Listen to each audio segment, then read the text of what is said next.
चलिए हम आ गए हैं नए वीडियो के साथ। इसमें हम बात करने वाले हैं कुछ क्वेश्चंस की, लिमिट के कुछ क्वेश्चंस की बात करेंगे इसमें, जो आपके द्वारा पूछा गया था। ठीक, और उससे और आगे टॉपिक में भी चर्चा करेंगे, कुछ कॉन्सेप्ट भी बताएंगे और क्वेश्चन भी और लगवाएंगे। ठीक है, चलते हमारे साथ जुड़िएगा एंड उसको समझते चलिए, एक एक पॉइंट को समझते चलिए। जहाँ पर आपको लगे कि यहाँ इस पॉइंट पर समझ नहीं आया तो उसको ज़रूर हमारे कमेंट बॉक्स में डालिए, या फिर जिस भी हमारे माध्यम से जुड़े हों उस माध्यम में हमसे उस कनेक्ट होकर के वहाँ से पूछ सकते हैं आप। ठीक, चलिए इसमें जो है क्वेश्चन हमने यहाँ पर लिखा है, इसमें इसका लिमिट निकालना है। फंक्शन है f(x) अपान जी एक्स के रूप का, x की power 4 minus 3x cube plus 2 अपान में x cube minus 5x square plus 3x plus 1। ये हमारा जो है फंक्शन f(x) अपान जी एक्स के रूप में, एक फंक्शन बटे दूसरा फंक्शन इस रूप का है। इसमें इसका हम मान जो है हम लिमिट इसकी निकालने वाले हैं। चलिए देखिए, हम अब देखिए x टेंस टू 1 पर इसे निकालना है। इसका मतलब हम सबसे पहले क्या देखेंगे कि हाँ ये 1 पर सेटिस्फाई हो रहा है कि नहीं हो रहा है ना, तो वहाँ पर उसको देख लेते हैं। अब यहाँ पर सबसे पहले हम हर को देखते हैं कि हर अगर 0 आ रहा है तब इसमें कुछ ना कुछ बदलाव करने पड़ेंगे, वरना ऐसे ही मान को रख दिया जाएगा। तो सबसे पहले यही चेक करते हैं कि क्या अंश में हमारा हर में हमारा कोई वैल्यू जो 0 या फिर कुछ और आ रही है। मतलब तो अगर 0 आएगी वैल्यू हमारी हर की, तो फिर उसको कुछ बदलाव इसमें करने पड़ेंगे, वरना वैसे ही मान को रख दिया जाएगा और जो मान आएगा वही लिमिट की वैल्यू। ठीक, तो हर में हम देखते हैं, जब ये एक रखेंगे डिनोमिनेटर में हर में, तो हमारा आएगा 1 की क्यूब यानी कि 1 आएगी। 1 का स्क्वायर इंटू 5 इंटू 1 ना, 1 का स्क्वायर क्या होगा 1, तो 5 into 1 minus 5 and 3 into 1 plus 3 and plus 1 हो जाएगा। ठीक, अब यहाँ पर पॉजिटिव वैल्यू को एक जोड़ लेते हैं, उसके बाद जो माइनस वाली उसको घटा देंगे। 3 1 4 1 5, ये तीनों पॉजिटिव वैल्यूज हैं, इनको हम ऐड करेंगे तो आएगा हमारा 5 और -5 है, इसका मतलब कैंसिल आउट होकर क्या आ गया हमारा 0 आ गया। तो इसका मतलब यहाँ पर कुछ बदलाव यहाँ पर करने पड़ेंगे इस फंक्शन में। ठीक, चलिए करते हैं बदलाव को। आप देखिए, हम जो है आपने 10th में एक कॉन्सेप्ट सीखा होगा, द्विघात समीकरण जब आपने पढ़ा था, वहाँ पर इस रूप का जब द्विघात समीकरण कोई आता था, ठीक, ये इस रूप का कोई भी जैसे द्विघात समीकरण होता था, ठीक, तो आप क्या करते थे, इसको बराबर 0 करते थे, यानी कि x का वह मान जिसके लिए यह फंक्शन जो है 0 के बराबर आ जाए, वही उसकी क्या कहलाती थी, मूल या फिर शून्यक जिसे कहते थे आप। ठीक, जो x का मान होता था वो कैसे ज्ञात किया जाता था, बराबर 0 करके। यानी अगर मूल की परिभाषा कोई पूछे तो आप ये बताते थे वहाँ पर 10th में जब आप लोग पढ़ते थे इसको, तो वहाँ पर ये फार्मूला बताते थे कि x का ऐसा मान जो इस समीकरण में रखने पर इसका मान 0 के बराबर आ जाए। यानी कि जब आप x का मान यहाँ पर रखते थे तो ये वैल्यू 0 हो जाती थी ना, तभी हम कह सकते थे कि हाँ ये x का मान जो है वो इसका इस समीकरण का शून्यक है।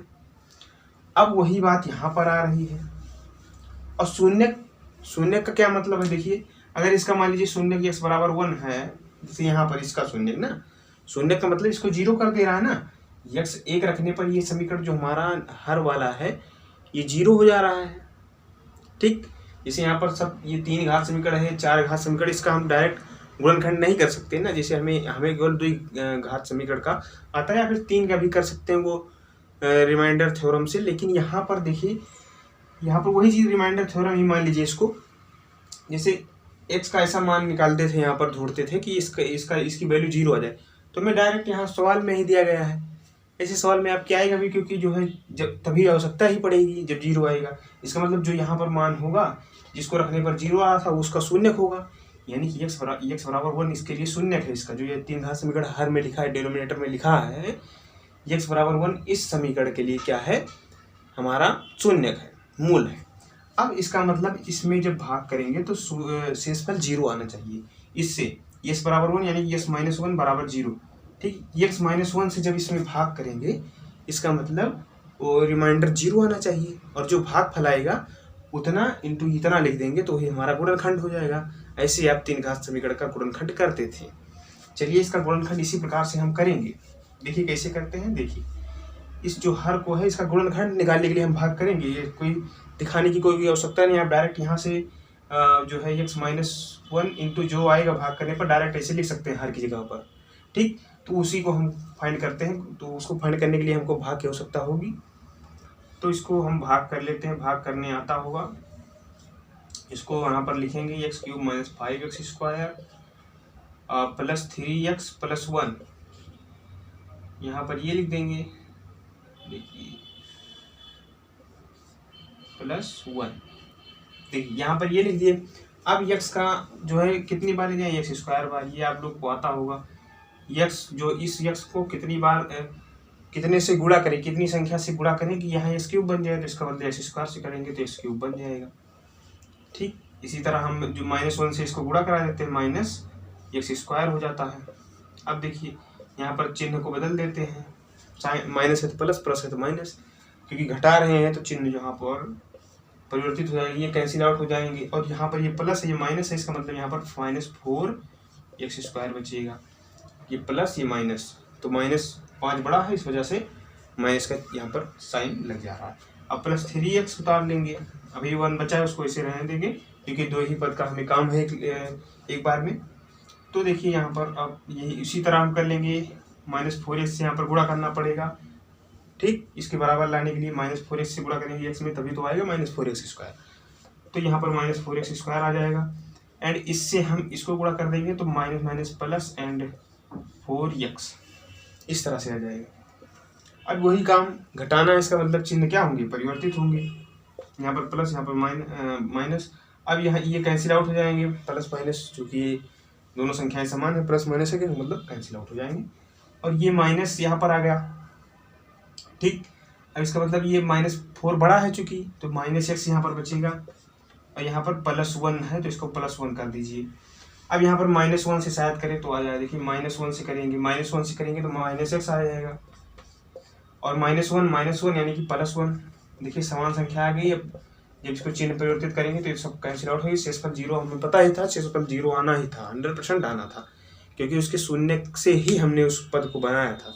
इस पद को उसके शून्य से x बराबर 1 से ही बनाया था। ये सब आप लोग 10th में कर चुके हैं, इसका इस तरह के समीकरण का गुणनखंड आप लोग कर चुके हैं, इस वजह से इसमें ज़्यादा डिटेल में नहीं बात करेंगे। तो इसका गुणनखंड जो होगा इतना इंटू x-1 होगा, क्योंकि ये शेषफल 0 आया है, भाज्य बराबर भाजक गुणे भागफल प्लस शेषफल। तो भाजक मतलब भाज्य ये है, भाजक ये है, भागफल ये है, और शेषफल 0, इसको जोड़ने का कोई मतलब नहीं। इसका मतलब भाज यहाँ पर जो होगा भाज्य बराबर भाजक गुणे भागफल प्लस शेषफल होता था, प्लस शेषफल मतलब 0 है तो इसको छोड़ देंगे, इतना इंटू इतना बराबर ये होगा, यानी कि इस संख्या के स्थान पर इतना गुणे इतना हम लिख सकते हैं, ठीक। तो इसको हटा दें, चलिए हटा देते हैं, इसको हटा देते हैं। आप लोग भाग जो है आता होगा x-1, और ये इन दोनों का संख्या यहाँ पर गुणा करके लिखनी है हमें, इसके स्थान पर लिख लेते हैं x-1 limit x tends to 1। देखिए अभी अंश का भी इसी तरह करना है। अब यहाँ पर x-1 into x² minus 4x minus 1, ठीक। इसके स्थान पर हम जो यहाँ पर इसके स्थान पर इतना इंटू इतना लिख सकते हैं ना। चलिए अब क्या होगा, अंश का भी इसी तरह करेंगे, क्योंकि हमें पता है कि अब देखिए यहाँ पर देखिए क्या, एक रखने पर यहाँ पे 0 आ रहा था, देख सकते हैं 1 माइनस 3 इंटू 1 का क्यूब यानी कि 1 माइनस 3 प्लस 2 है ही, 2 1 3 माइनस 3, यहाँ भी 0 आ रहा था 1 रखने का, इसका मतलब इसका भी एक गुणनखंड x-1 हुई होगा, ठीक। इसका भी एक गुणनखंड x-1 ही होगा, क्योंकि 1 रखने पर यहाँ भी 0 आ रहा है, x बराबर 1 पर 0 आ रहा है, इसका मतलब x बराबर 1 ये हमारा शून्य होगा। और शून्य से जो बहुपद बनता है उससे अगर संख्या को भाग देते हैं, जो हमारा जो बहुपद है हमारा उसको भाग देते हैं, तो वहाँ पर शेषफल कितना आता है, 0 आता है। इसका मतलब इसका भी जब इसको यहाँ पर करेंगे x-1 बराबर 0, यानी कि x-1 इसका एक गुणनखंड होगा, ठीक। और यहाँ पर अगला पद जो होगा उसको कैसे फाइंड करेंगे, देखिए भाग करिए जिसे हमने अभी किया था, x-1 यहाँ पर x power 4 minus 3x³ plus 2, इस तरह से है। भाग करेंगे तो आएगा x की पावर 3 से गुणा कराना पड़ेगा, ठीक। x की पावर 4 आ जाएगा माइनस 3x की पावर 3, यहाँ पर 3 नहीं आएगा, सॉरी, केवल x की पावर 3, x की पावर 3, ठीक, क्योंकि यहाँ पर 1 है ना। चलिए, अब ये चिन्ह जब परिवर्तित होगा ये कैंसिल आउट हो जाएगा, यहाँ पर प्लस आएगा और ये जब घटेगा तो -2x² बचेगा, यहाँ पर प्लस और सॉरी क्यूब, यहाँ पर x³, ठीक।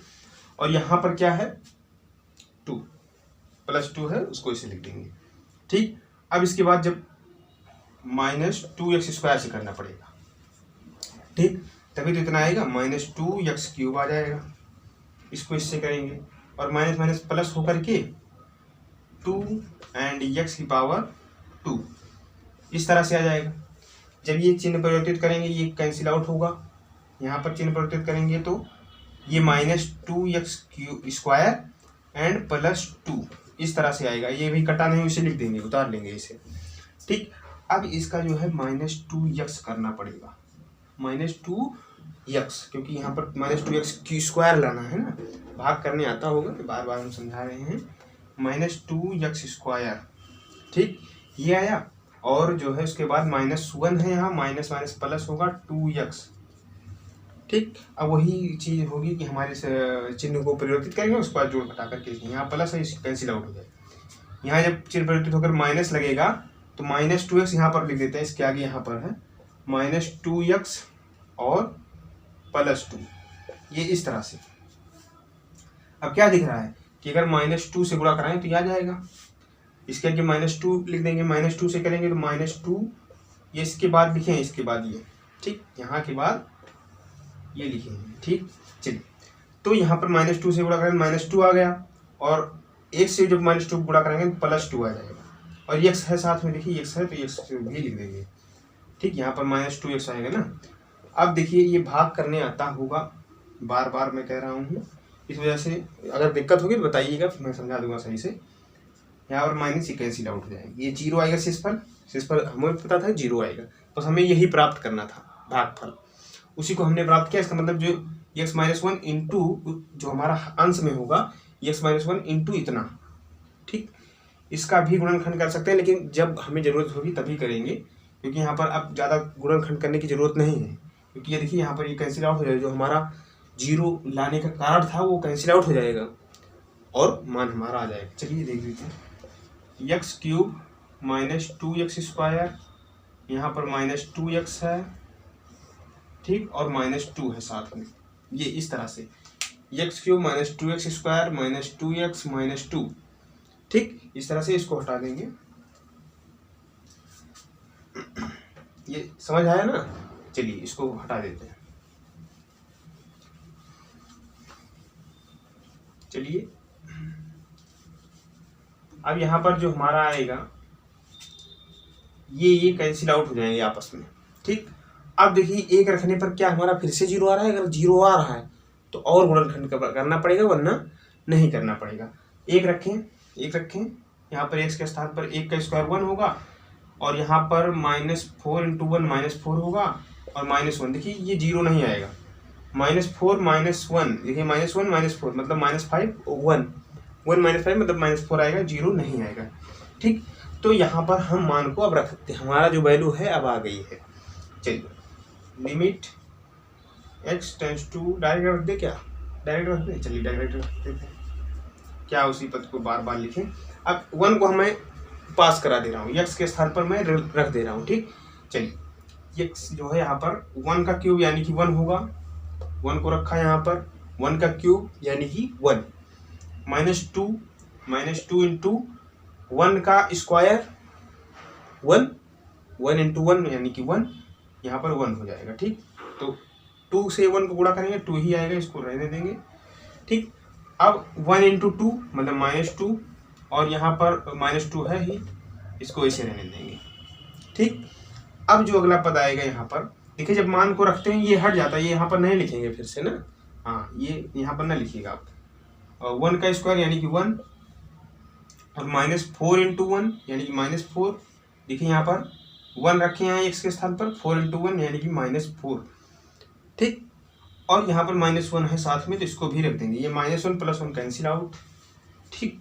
और यहाँ पर क्या आंसर आने वाला है, 2 2 2 6 -6, ये जुड़ जाएगा क्योंकि सभी माइनस है।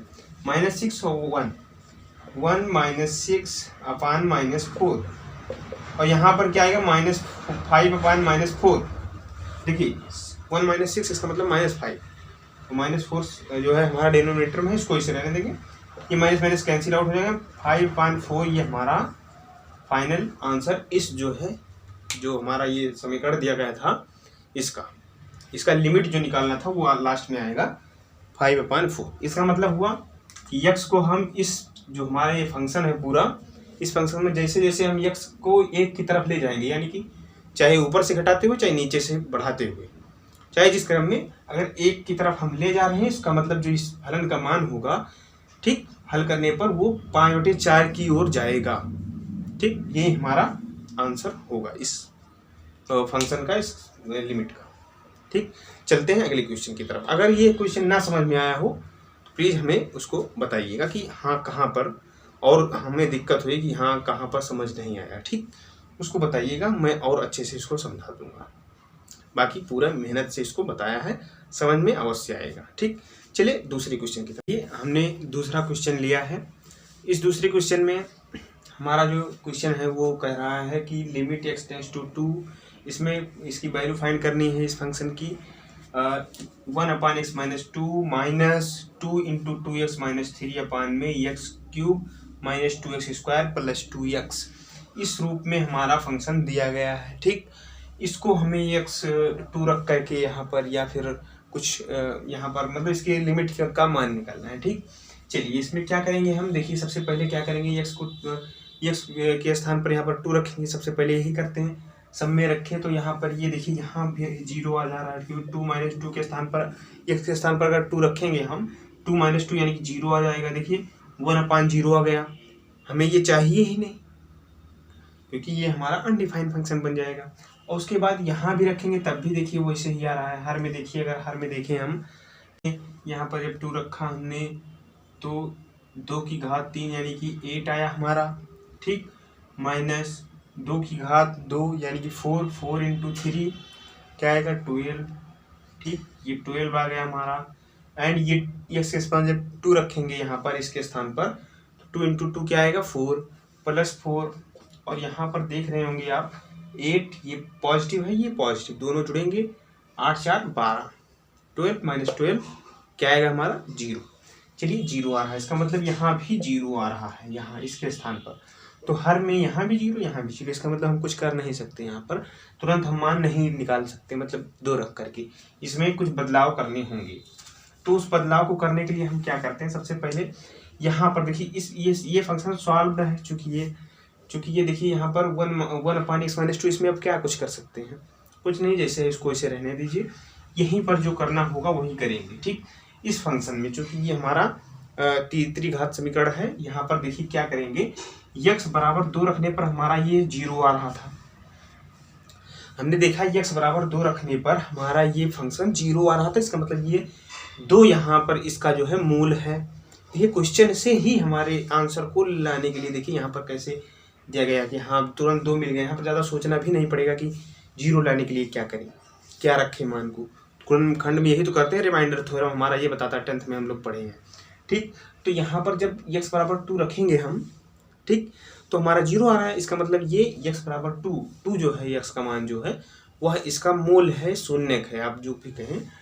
तो जब इसका x का मान को, जब इसका मतलब जो x - 2 यहाँ पर पक्षांतर करेंगे, तो ये हमारा जो है, ये हमारा इससे एक गुणनखंड होगा इसका, ठीक, x - 2 इसका एक गुणनखंड होगा। तो गुणनखंड से कभी भी किसी फंक्शन को भाग दिया, जिससे इसके गुणनखंड को x - 2 है ना, इससे इसको भाग करेंगे तो रिमाइंडर कितना बचेगा, यानी कि शेषफल कितना बचेगा, 0। और जो भागफल आएगा, भागफल इंटू ये जो हमारा भाजक होता है, ये देखिए ये भाजक हमारा, इसका उसका गुणनफल ही हमारे इस भाज्य के बराबर होता है। इसका मतलब इसका गुणनखंड करने के लिए x - 2 से इसमें भाग करेंगे, ठीक। तो हमने भाग करके रखा है पहले से, क्योंकि हम जानते हैं भाग करना आपको आता है, तो ज़्यादा समय न बर्बाद करते हुए हमने यहाँ पर भाग करके पहले से तैयार किया। आप खुद से भाग कर सकते हैं, x - 2 से भाग करें, x³ - 3x² + 2x, ठीक। तो यहाँ पर जब आप भाग करेंगे तो एक्स स्क्वायर माइनस एक्स आएगा, भाग करके देख लीजिएगा। ठीक, ये आप लोग करिएगा, लेकिन ज़रूर करिएगा क्योंकि ये क्वेश्चन आप भाग भी जो है अभ्यास होता रहेगा ना, क्योंकि इसमें काम लगेगा काफ़ी। तो एक्स स्क्वायर माइनस एक्स यहाँ पर आने वाला है भागफल, आप करके देख लीजिएगा। इसका मतलब इसका जो गुणनखंड होगा, इसका गुणनखंड होगा वो x minus two and x square minus x. और भी इसको कर सकते हैं, लेकिन जब हमें काम इसी का है, चूँकि देखिए यहाँ पर कॉमन हो सकता है, तो काम जब इसी का है तो हम इसको ज़्यादा ज़्यादा स्पेंड करने से कोई हमको मतलब नहीं है। ठीक, तो इसका गुणनखंड ये हुआ दोनों। ठीक, चलिए इसको सही से लिख देते हैं। लिमिट x टेंस टू 2, और यहाँ पर इसको ऐसे रहने देंगे अभी। ठीक, चलिए अब यहाँ पर माइनस 2 है, 2x माइनस 3 ये यहाँ पर हुआ। और अपान में क्या करेंगे, अपान में क्या करेंगे, इसको x minus 2 and x square minus x के रूप में लिख देंगे। इस फंक्शन को जो हमारे हर में था, जहाँ पर 0 आ रहा था करने पर, हमने गुणनखंड करके ये लिख दिया इसके स्थान पर। अब यहाँ दोनों देखिए, हर में दोनों में x माइनस 2 कॉमन है, ले लेंगे इसको common. Limit x tends to 2 x minus 2, यहाँ पर 1 अपान एक्स माइनस 2 ये हमारा कॉमन होगा। और जो हमारी बचेगी अंदर में, जो फंक्शन हमारा बचेगा, देखिए यहाँ पर 1 बचेगा। ठीक, यहाँ पर क्या बचेगा, 1 अपान एक्स माइनस 2 कॉमन लिया, इसका मतलब 1 अपान 1 यानी कि 1 ही बचेगा। माइनस यहाँ पर 2 इंटू एक्स माइनस 3 अंश में पूरा हमारा वैसे बचा रहेगा। अपान में ये हमारा एक्स स्क्वायर माइनस एक्स बचेगा, यहाँ पर एक्स स्क्वायर माइनस एक्स बचेगा, ये हमारा बचेगा। ठीक, अब क्या करेंगे, इसको हम तिरछा गुणा करा करके, ये देखिए यहाँ से इसको बढ़ाएंगे, इसको यहाँ से कराएंगे तिरछा गुणा, और इसको यहाँ से कराएंगे। इस तरह से इसको तिरछा गुणा करा देंगे, इसको हटाएंगे। देखिए, हाँ चलिए यहाँ पर जब इसको कराते हैं तो लिमिट x टेंस टू 2 और 1 अपान एक्स माइनस 2 ये आया। और उसके बाद क्या आएगा हमारा, ये एक्स स्क्वायर माइनस एक्स। ठीक, और माइनस, अब देखिए इसको भी एक्सपेंड कर दीजिए, माइनस 4x हो जाएगा, 2 इंटू 2x यानी कि 4x, और माइनस 3 माइनस 2 इंटू माइनस 3 यानी कि प्लस 6। और जो हमारा हर में बचेगा ये एक्स स्क्वायर माइनस एक्स बचेगा। ठीक, चलिए अब यहाँ पर देखिए, यहाँ पर ये दोनों घट रहे हैं, यहाँ पर ये दोनों घट रहे हैं। इसके स्थान पर हम देखिए यहाँ पर डायरेक्ट हम लिख दे रहे हैं, चलिए इसको बाद में करेंगे। लिमिट x टेंस टू 2 और यहाँ पर 1 अपान एक्स माइनस 2 आ गया। ठीक, अब यहाँ पर देखिए, यहाँ इसके स्थान पर हम लिख सकते हैं माइनस 5x ना। इन दोनों के स्थान पर क्या लिख सकते हैं हम, इन दोनों के स्थान पर हम माइनस 5x रख सकते हैं ना, क्योंकि देखिए माइनस एक्स और माइनस 4x जुड़ेंगे तो माइनस 5x ही आएगा ना। यहाँ पर माइनस 5x, चूँकि जगह कम है इस वजह से हम यहाँ पर लिख दिए ऐसे ही, उसको समझ जाइएगा कि इसके स्थान पर, इन दोनों के स्थान पर हम क्या लिख सकते हैं, माइनस 5x को। ठीक, तो x square minus 5x plus 6, इसका गुणनखंड क्या करेंगे, देखिए इसको x square minus 5x and plus 6, ये इस तरह से हमारा हर में, अंश में इस तरह से हमारा बनेगा। तो इसका जब गुणनखंड करेंगे, हमारा तो क्या आने वाला है, इसका जब गुणनखंड करेंगे तो क्या आने वाला है, x माइनस 2 इंटू, देखिए यहाँ पर x माइनस 2, इसका गुणनखंड होगा x माइनस 2 इंटू, चूँकि 3 6 x माइनस 3, इस तरह से इसका गुणनखंड होगा। देखिए आप गुणनखंड कर लीजिएगा, x square minus 5x plus 6, इसका गुणनखंड जो होगा ये होगा x माइनस 2 x माइनस 3, आप गुणा करा कर देख लीजिए वही आएगा। देखिए एक्स स्क्वायर और माइनस 3x माइनस 2x यानी कि minus 5x, minus 3x minus 2x यानी कि माइनस 5x, और 2 3 का गुणा होगा तो माइनस माइनस प्लस 6 आ जाएगा। ठीक, यही गुणनखंड होगा, इसको कर लीजिएगा। इसके स्थान पर आप ये लिख सकते हैं डायरेक्ट गुणनखंड करके। और इसके बाद देखिए यहाँ पर लिखते हैं, चलिए एक्स स्क्वायर माइनस एक्स यहाँ पर बचा हुआ है, इसको भी साथ में हम लिख देंगे। देखिए समझ आ रहा है ना, हमने क्या किया, अभी फिर से हम समझा देंगे। पहले ये कर लेंगे, यहाँ पर x minus two cancel out होंगे। अब यहाँ पर 2 रखने पर हमारा जो यहाँ पर x माइनस टू ही था जो हमें परेशान कर रहा था, 0 ला रहा था।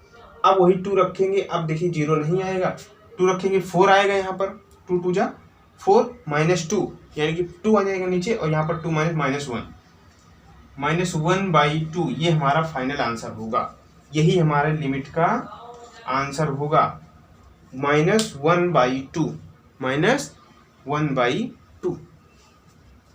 अरे देख लीजिए यहाँ पर अगर हम करें x माइनस 2 यानी कि 2 माइनस 3 आ जाएगा।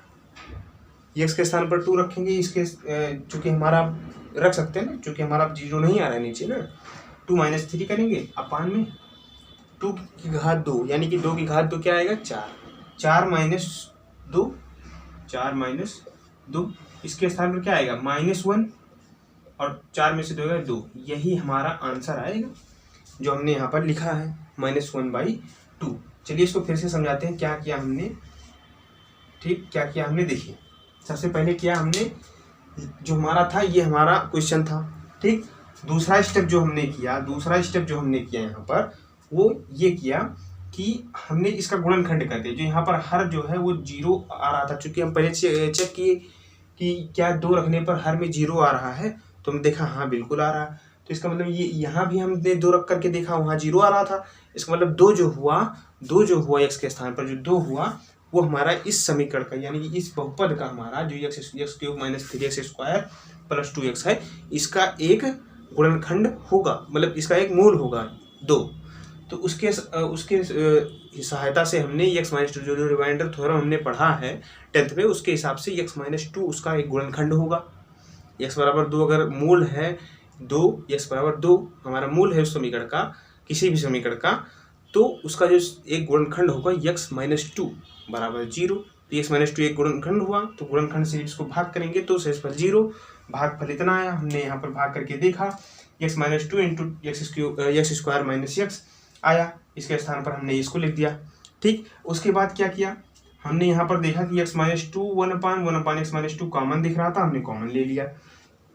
चलिए ठीक, उसके बाद 1 यहाँ पर बचा, 1 लिखा, माइनस लगाया। देखिए उसके बाद ये -2 जैसे था अंश में, वैसे हमने कुछ छेड़खानी नहीं की, वैसे हमने इसको रख दिया। यहाँ पर जो बचा यहाँ पर उसको लिख दिया, कोई भी यहाँ पर कोई स्टेप नहीं किया, केवल इसको कॉमन लिया और कुछ नहीं किया यहाँ पर। अब उसके बाद जो अगला स्टेप आता है उसमें जो हमने यहाँ पर कॉमन लिया है, तो यहाँ पर तिरछा गुणा आप करा सकते हैं, जैसे हम भिन्नों को सॉल्व करते हैं उसी प्रकार से यहाँ पर तिरछा गुणा, अंश से इसका, इसके हर से इसका अंश, इसके हर से इसका अंश, और हर का आपस में गुणा हो जाता है। एक से जब इसको गुणा करेंगे x² माइनस x ही आएगा, और यहाँ पर इस तरह से आया, और -x माइनस 4x ये दोनों सजातीय थे, हमने इसको सजातीय पदों को क्या किया, जोड़ दिया, -5x आ गया। ये हमने यहाँ पर लिखा कि -5x आएगा, और जब -5x आ गया हमारा आया x² माइनस 5x प्लस 6 ये आया था इसके स्थान पर ना, x² माइनस 5x प्लस 6। जब इसका गुणनखंड करोगे तो क्या आएगा, x², देखिए यहाँ पर x² और 2 3 6 होता है, और 2 3 जोड़ने पर 5 आता है, मतलब -2x माइनस 3x इस तरह से बांट सकते हैं। मतलब ये गुणनखंड आप जैसे करते हैं उसी तरह कर लीजिएगा, तो हमारा जो आएगा गुणनखंड वो x minus 2 into x minus 3 आएगा। तो इसका मतलब इसके स्थान पर जो यहाँ पर ये था उसके स्थान पर हमने क्या लिख दिया, x minus 2 into x minus 3, और अपान में हमारा x² माइनस x था उसे लिखा। अब क्या हुआ देखिए, x माइनस 2 हमारा कट रहा था, अंश में दोनों में था, हमने उसको उड़ा दिया, काट दिया। चलिए अब इसके बाद हमने अब यहाँ पर देखा कि हमारी जो परेशानी थी, जो हमारा 0 ला रहा था हर में, वो हट चुका है हमारा। अब देखिए आप पास कराने पर क्या अब भी कोई दिक्कत आ रही है, नहीं। अब हमने देखा कि नहीं, अब अंश में ना हर में कहीं भी 0 नहीं आ रहा है, क्यों हर में ही देखते हैं वैसे, तो हर में हमारा 0 नहीं आ रहा है। ठीक, तो यहाँ पर जब 2 रखा, 2 दूनी 4 माइनस 2 आया, तो इसका मतलब हर में जब 2 आ रहा था तो हम संतुष्ट हो गए कि हाँ अब हमारा आंसर आ जाएगा। तो हमने यहाँ पर इसको इवेल्यूएट कराया, जब हम यहाँ पर 2 को पास कराया, हमने मान को रखा यहाँ पर, तो हमारा -1/2 यहाँ पर आ गया। इसका मतलब यही हमारा इस फंक्शन का जो है लिमिट हो जाएगा, यही फलन की सीमा यही -1/2 होगी। ठीक, चलिए अभी हमने जो है क्वेश्चंस का डिस्कस किया, 2 क्वेश्चन का डिस्कस किया, काफ़ी ज़्यादा समय इसमें लग गया, तो क्योंकि हमने यहाँ पर जो है सारे कॉन्सेप्ट को हमने सही से इसको समझाया, इस वजह से उसको देर लगी। तो उसके लिए आप निराश ना हो, क्योंकि जो है जितना आप समय देंगे सवालों पर उतना ही आपको अच्छे से क्लियर होगा। ठीक, चलिए यहाँ पर अब एक कॉन्सेप्ट की बात कर लेते हैं और इसका आज का यही लेक्चर समाप्त करते हैं। चलिए यहाँ पर हमारे पास हमने बताया था कि साइन, एक दिन हमने शायद इसके पहले वाले लेक्चर में हमने बताया था कि अगर साइन थीटा अपान थीटा, वो भी लिमिट के साथ, अगर थीटा टेंड्स टू 0 इस तरह से अगर होगा तो इसका मान 1 होता है। ये एक आइडेंटिटी है, इसकी लिमिट की एक आइडेंटिटी है और बहुत जगहों पर इसकी आवश्यकता पड़ती है। ठीक, चलिए इसको हम कैसे हल करेंगे उसको हम सॉल्व करते हैं। चलिए मतलब ये कहाँ से आया इसको हम देखते हैं। चलिए तो यहाँ पर एक हम बना रहे हैं त्रिज्यखंड, इस तरह से त्रिज्यखंड वही हुआ जो वृत्त का एक छोटा सा भाग हुआ, कुछ कोण बना रहा था, मान लीजिए यहाँ पर थीटा कोण बना रहा था। ठीक, चलिए यहाँ पर अब यहाँ से एक, यहाँ पर देखिए प्रिसाइज इसको बता दें, इस तरह से वृत्त रहा होगा, इस तरह से वृत्त रहा होगा, उसका एक छोटा सा त्रिज्यखंड है थीटा कोण बनाते हुए। ठीक, आपने त्रिज्यखंड को पढ़ा होगा 10th में। चलिए यहाँ पर जब इस पर लंब एक डाल देते हैं, चलिए लंब डाल देते हैं। यहाँ पर एक हमने यहाँ पर क्या डाल दिया, लंब, परपेंडिकुलर। एक यहाँ पर हमने इस रेखा पर लंब डाल दिया। लंब के सामने वाला, लंब का मतलब जो 90 है उसका कोण बनाता है, इसके सामने वाला जो यहाँ पर ये भुजा होगी, ये भुजा दिख रही है आपको, ये कर्ण होगी इस त्रिभुज की। जो ये त्रिभुज बन रहा है समकोण त्रिभुज, जो लंब वाली रेखा से देखिए यहाँ पर ये त्रिभुज जो बन रहा है वो कैसा त्रिभुज है, समकोण त्रिभुज। ये हमारा कर्ण होगा और जो थीटा के सामने यानी कि ये लंब होगा और ये आधार होगी, ये आप लोग समझ रहे हैं।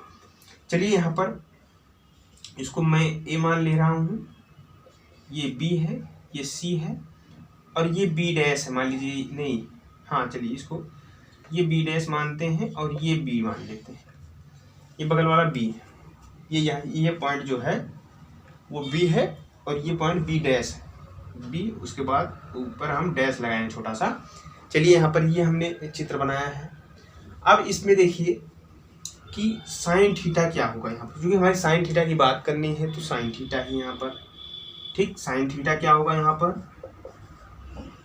साइन थीटा क्या होगा हमारा, क्योंकि लंब बटे कर्ण होता है हमारा, लंब क्या है बी डैश सी, हमारा लंब क्या है बी डैश सी, ये हमारा, ये देखिए ये लंब है हमारा बी डैश सी, यही तो लंब है हमारा।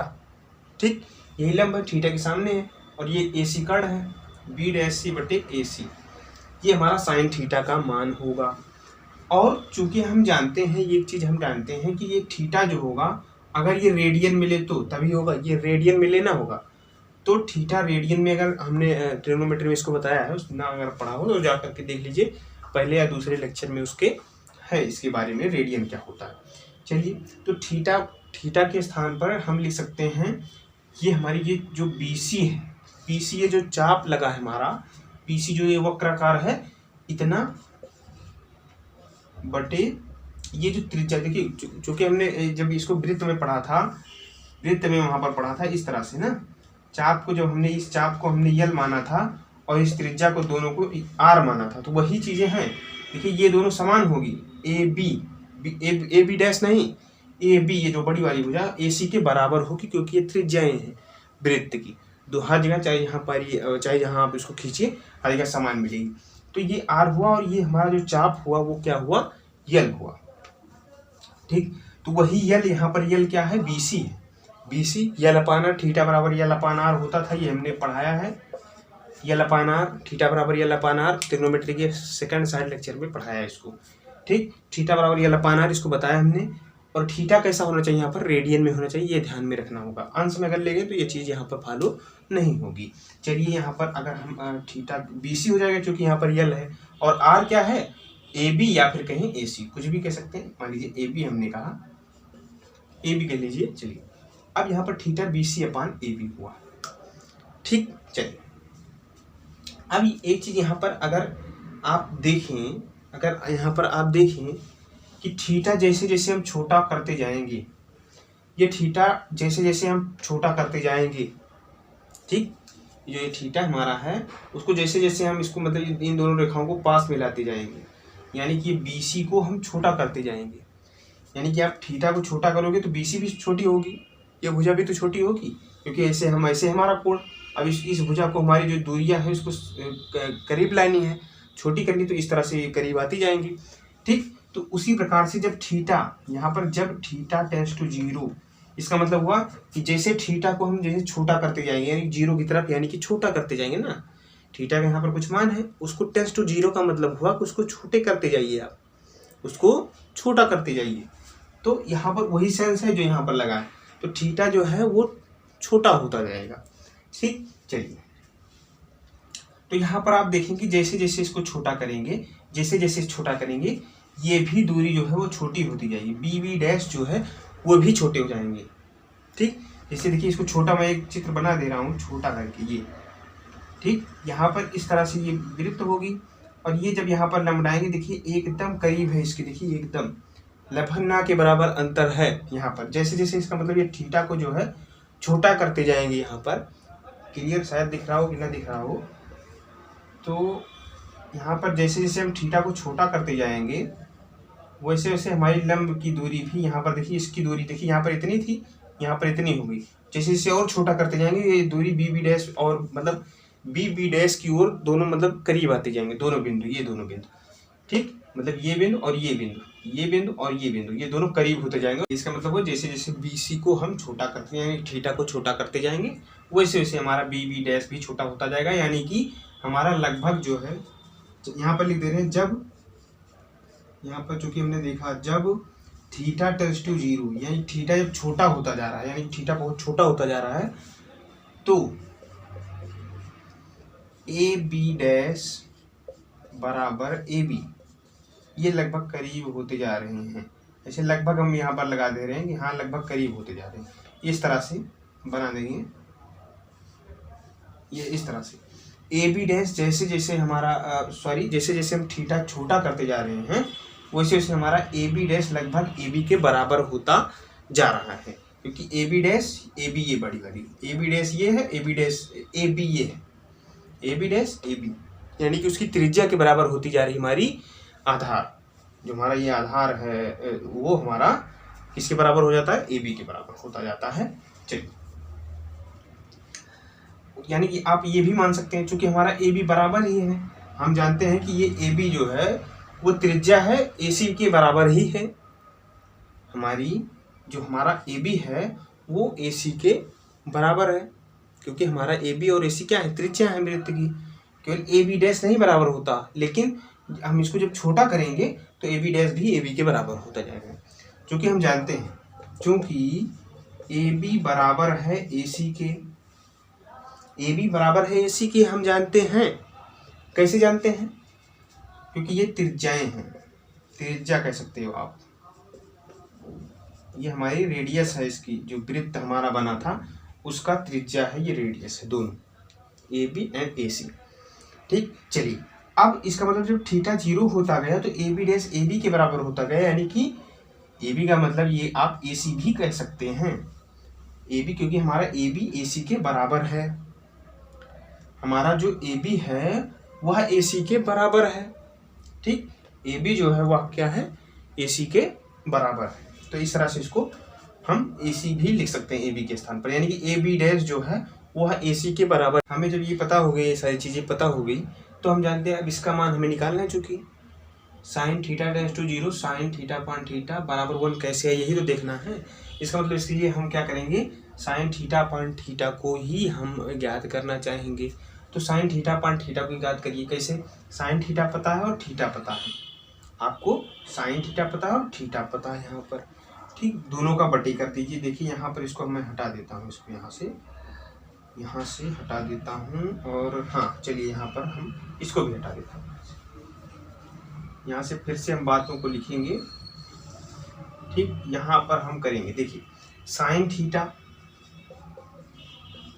अपान थीटा, इसका मान हम निकालने जा रहे हैं, इसका केवल अभी लिमिट नहीं लगाएंगे, अभी साइन थीटा अपान थीटा का मान, क्योंकि हम जानते हैं, देखिए साइन थीटा क्या है, यहाँ पर साइन थीटा मतलब B डैश A, हमने अभी निकाला था बी डैश नहीं सॉरी बी डैश सी, ये हमारा थीटा के सामने वाला एक लंब होगा, लंब बटे कर्ण ए सी ये था। और थीटा हमारा जो था, थीटा हमारा था यहाँ पर ये साइन थीटा था, अपान थीटा कर देते हैं तो साइन थीटा ये लिखा, ठीक, बटे थीटा, ये थीटा है ना, थीटा के स्थान पर क्या होगा, देखिए क्या होगा, थीटा हमारा यल अपान आर यानी कि चाप बटे त्रिज्या। तो यहाँ पर बी सी या बी डैश सी आप कर सकते हैं पी सी, ठीक। तो हमारी ये बी सी ही तो यह चाप है, लेकिन जैसे जैसे हम इसको करीब लाते जाएंगे ये दूरियां घटती जाएंगी बी बी डैश, यानी कि ए बी डैश जो है वो ए बी के बराबर बनता चला जाएगा। यानी कि आप ये भी कह सकते हैं कि B dash C B C के बराबर भी होता चला जाएगा जैसे जैसे हम इसको छोटा करते जाएंगे। यहाँ पर ये भी लिख सकते हैं, हम ये भी लिख सकते हैं यहाँ से देखिए, यहाँ से ये भी लिख सकते हैं कि जैसे जैसे यहाँ पर थीटा 0 होता जाएगा वैसे वैसे ये बी डैश सी और बी सी, चूँकि ये दोनों जब बराबर होते जाएंगे, यहाँ पर हमने ये देखा कि A B dash A B के बराबर होता जाएगा, यानी कि ये दोनों पॉइंट जो है आपस में मिलते जाएंगे, बी बी डैश में दूरियां कम होती जाएंगी। इसका मतलब बी डैश सी बराबर होता जाएगा बी सी के, ये भी यहाँ से लिख सकते हैं ना, ये भी B dash C B C के लगभग बराबर होगा जैसे जैसे हम थीटा को छोटा करते जाएंगे, ठीक। इसका मतलब यहाँ पर हम बी सी के स्थान पर बी डैश सी यहाँ से लिख सकते हैं, जो हमने यहाँ पर जाना B dash C B C के लगभग बराबर होगा जब थीटा छोटा होगा तभी। तो थीटा यहाँ पर छोटा है, चूंकि limit x theta tends to 0 यानी थीटा बहुत छोटा है, थीटा छोटा होने पर क्या लिख सकते हैं इसके स्थान पर बी डैश सी, यहाँ पर बी सी होगा यल अपान आर होता है, बी डैश सी यहाँ पर हम लिख सकते हैं क्योंकि यहाँ पर थीटा हम जानते हैं बी सी बटे यहाँ पर आर का मतलब चाहे ए सी लिख दीजिए चाहे ए बी लिख दीजिए, कोई फर्क नहीं पड़ता, ए सी हम लिख देते हैं ए सी, ठीक। यहाँ पर ये होगा बी सी यानी ये चाप जो है हमारा बटे त्रिज्या, यानी ए सी चाहे ए बी दोनों है, ए बी डैश दोनों बराबर होंगे, कुछ भी यहाँ पर लिख सकते हैं, ठीक। तो यहाँ पर हम बी डैश सी लिखे, बी डैश सी हमने बी सी के स्थान पर बी डैश सी क्यों लिखा, क्योंकि हम जानते हैं जब थीटा छोटा होगा तो ये B dash C B C के बराबर होता जाएगा। और उसके बाद बटे में ए सी है, ए सी लिख देंगे, ठीक। अब ये क्या होगा बी डैश सी बी, देखिए यहाँ से अब क्या होगा, ये सबसे ऊपर गुणा हो जाएगा, ये बीच में, ऐसे हम जानते हैं नियम। तो साइन थीटा बटे थीटा का मान जो होगा, इसका मान जो होगा वह जो है बी डैश सी इंटू ए सी अपान ए सी इंटू बी डैश सी, ये होगा। ए सी हमारा कैंसिल आउट, बी डैश सी कैंसिल आउट, यानी इसका मान क्या आने वाला है 1। यहाँ पर इसको आगे लिख देते हैं, इसके यहाँ पर इसका मान 1 आने वाला है। यहाँ से देखिए आप इसका मान साइन थीटा बटे थीटा का क्या आ गया 1, लेकिन कब आएगा जब लिमिट थीटा टेंड्स टू 0 होगा तभी। क्यों? क्योंकि यहाँ पर थीटा जब 0 होगा तभी ये बी डैश जो है आपस होते जाएंगे और बी डैश सी और बी सी ये दोनों बराबर होते जाएंगे जब थीटा छोटा होता जाएगा तभी। तो इसका मतलब थीटा टेंड्स टू 0 होने पर साइन थीटा अपान थीटा जैसे हमने यहाँ पर देखा उसको हम 1 मान सकते हैं इस तरह से। इसका मतलब आगे अतः करके लिख सकते हो, अतः ये चीज ना, यहाँ पर ये चीज लिखना होगा जब थीटा टेंड्स टू 0 तो ये इतना बराबर और बी डैश सी बराबर बी सी, ये चीज यहाँ पर लिखना होगा। उसके बाद हम यहाँ पर आएंगे, सबसे पहला स्टेप चित्र बनाएंगे, दूसरा स्टेप ये करेंगे हम जब थीटा टेंड्स टू 0 ये जो तमाम चीजें हमने समझाया, और उसके बाद तीसरे स्टेप में ये करेंगे और चौथे स्टेप में अतः इतना बराबर इतना हम डायरेक्ट वहां पर लिख देंगे। तो इसका मतलब ये हमारा हो जाएगा, ठीक।